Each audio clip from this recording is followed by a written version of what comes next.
Welcome to New American Garden. I'm Carl Bishop, and on this episode, I'm going to show you how to stake and trim tomato plants.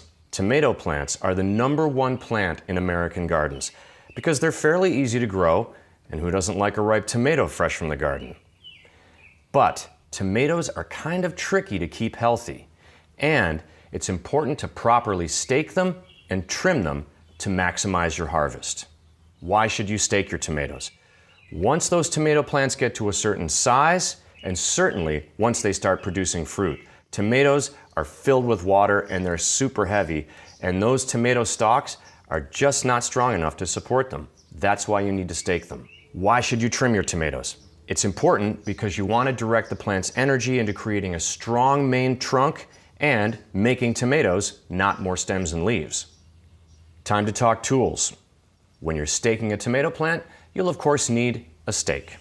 I'm using a wooden one here, but plastic or metal will work just fine. Tomato cages are great, but if you're growing in pots or small containers, there's no place for them to stand, so they're just impractical.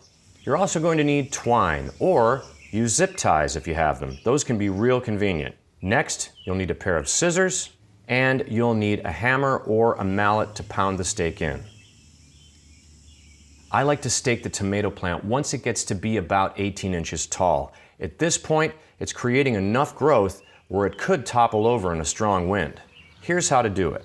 Put the stake in the container, pound it in with the mallet or hammer, then take the zip ties or your twine and tie the tomato plant to the stake.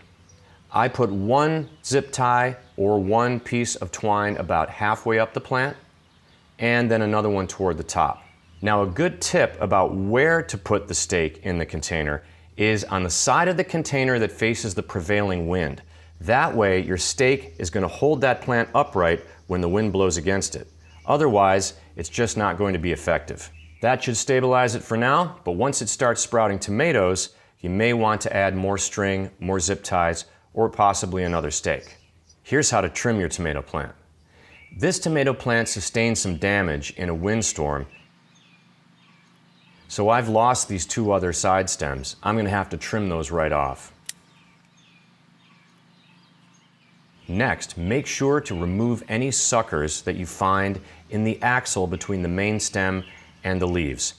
This will just distract the tomato plant's energy into creating more stems and leaves instead of sending that energy to creating buds and creating tomatoes. Now your plant is stable, staked, and it's trimmed properly to maximize its growth. You'll also want to watch my episode about proper feeding and fighting tomato blight. And for more on how to make and maintain your new American garden, watch my other videos. And please subscribe to my channel if you like what you see. Thank you so much for watching. I'm Carl Bishop, and this is New American Garden.